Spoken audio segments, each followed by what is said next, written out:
today we're looking at a string skipping exercise for the right hand alone on open strings. So watch the video for free and just pick up all the tips and pick up this particular exercise. But I'm using number 11 from the beginning of my technique book. There's a link for that book underneath the video, so you can go check out the book. It's over 100 pages long. It has hundreds and hundreds of exercises. At the beginning of my book, there are 100 exercises on open strings for the right hand alone. Following that, there's Giuliani's 120 arpeggios, and then the rest of the book has, all the barre and stretch exercises and slurs and tremolo and all those things. So, but those 100 open string exercises at the beginning of the book are really, really helpful to turn the right hand into something that will work for you and behave, right? So it's an opportunity to focus on the right hand alone and to look at it to make sure that it's working. It can do all these exercises with good technique and with a good tone and all those kinds of things. And it's progressive, right? So before you do this particular exercise, you want to make sure that you can alternate your fingers just across the strings and never repeating fingers. So let me show you the exercise, and then I'm going to talk a lot and give you a whole bunch of tips about it. So the exercise is just a pattern of skipping strings. It starts on the 6th string and then skips over a string, comes back one string, skips over a string, comes back one, skips over a string, comes back one, skips over. On the way down, it skips over a string, goes up one, or up here to one, skips over a string, up, over a string, up, over a string. So let me just do it really slowly. So E, D, A, G, D, E, G, E, G, E, D, G, A, D, E, A. Okay, so you want to do this with every combination of right hand fingering. So you want to do it with IM, so alternating IM, IM, IM, IM, IM, IM, IM, etc., etc. You also want to do it with MI, so the reverse, and also with M and A, so M, A, M, A, M, A, M, A, M, A, M, A. Also with the reverse, A, M, and also with I, or three fingers, A, M, I, or I, M, A. So all these different finger combinations, and you want to do them with rest stroke. But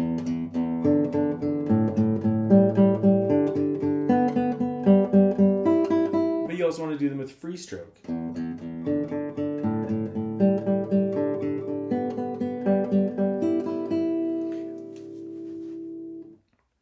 So all the different combinations of right hand fingers and practicing this idea of skipping over the strings. You also want to make sure that you do it looking carefully at your hand for accuracy. So you can look very carefully.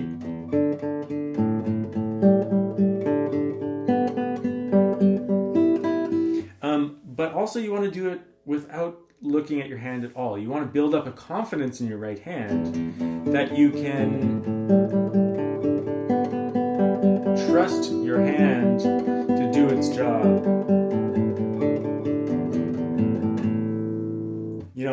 To some extent, I'm comfortable doing that, not looking at my hand, while also talking into the camera and things like that. So just being able to rely on your right hand to go on automatic pilot and to do its job without having to worry about it too much. And this is an issue that students have problems with all the time.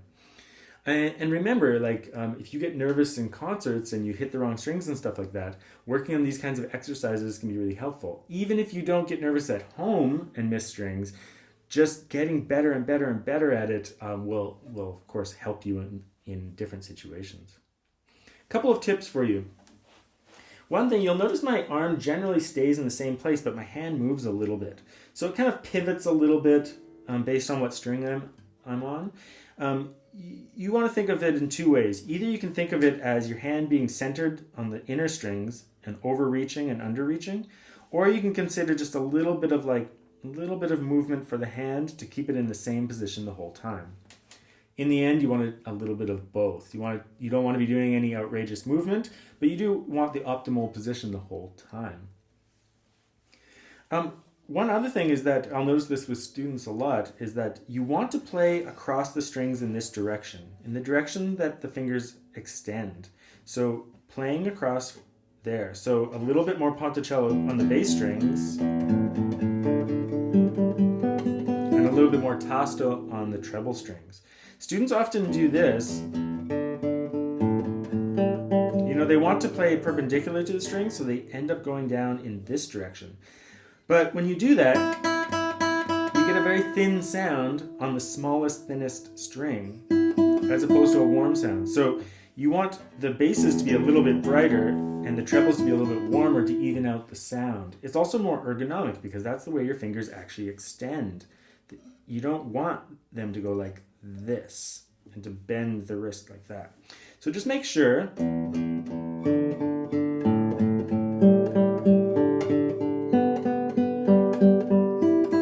that you're moving across in this direction on the way up and back down this way on your way down.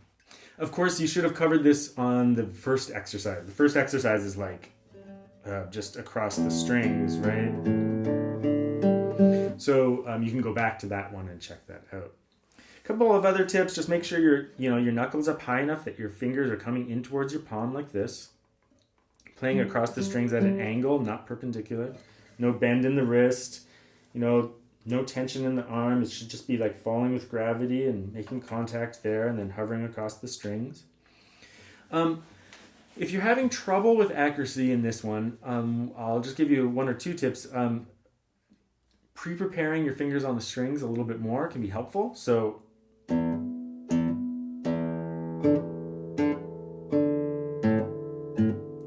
feeling the string before you play. It's called planting in classical guitar technique, right? And we do lots of planting when we do arpeggios, but we don't think about it in melodic work that much. But you certainly can. So it's just about getting your finger on the string, you feel it, then you play. It'll be a little staccato. But if your finger is on the string, you're not going to miss the string when you play it, right? So getting your finger just to get onto that string and not miss it, and to be very accurate, and you can practice it very slowly and just be very accurate the whole time. The working this in triplets can be a little bit hard for people. So, in my exercise number 9, it's actually just in eighth notes.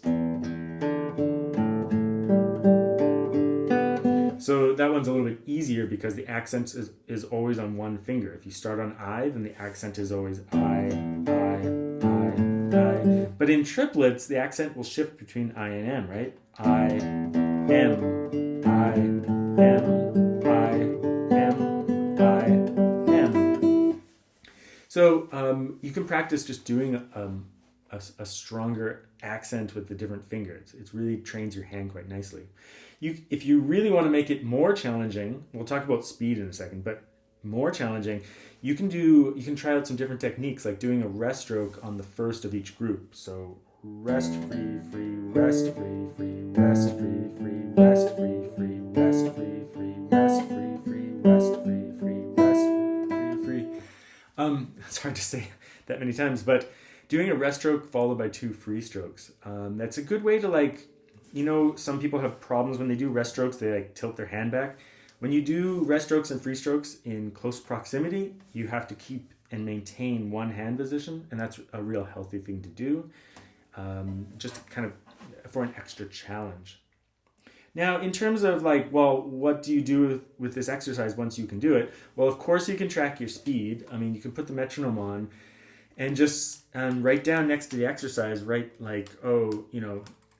80, that's, if we put the metronome on to 80,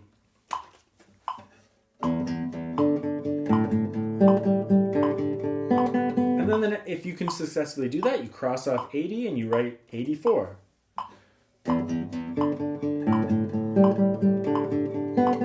And you just keep going up through your metronome slowly, but just making sure that you have good technique, that you're relaxed, and that your sound is consistent and even, and your rhythm, you have no problems playing with the metronome.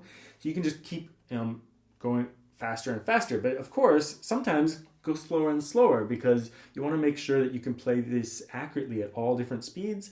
And when you go slower, you can be more picky with your tone or with other qualities in your playing. So that's just a quick look at one of the open string exercises, one of the 100 of them in my book. And when you add all the different finger combinations into that, this one exercise can be a lot of work. It can actually take up a lot of practice time. So there's a lot you can do with open strings, and it can really help your repertoire because it just gets your right hand organized and trained. And like I said, if you get used to playing without looking, you can also learn to trust your right hand as well. And then by going through all 100 exercises, you should have quite a bit of variety in your right hand, that when you tackle, Giuliani's arpeggios or just other pieces, you should have some control over your right hand.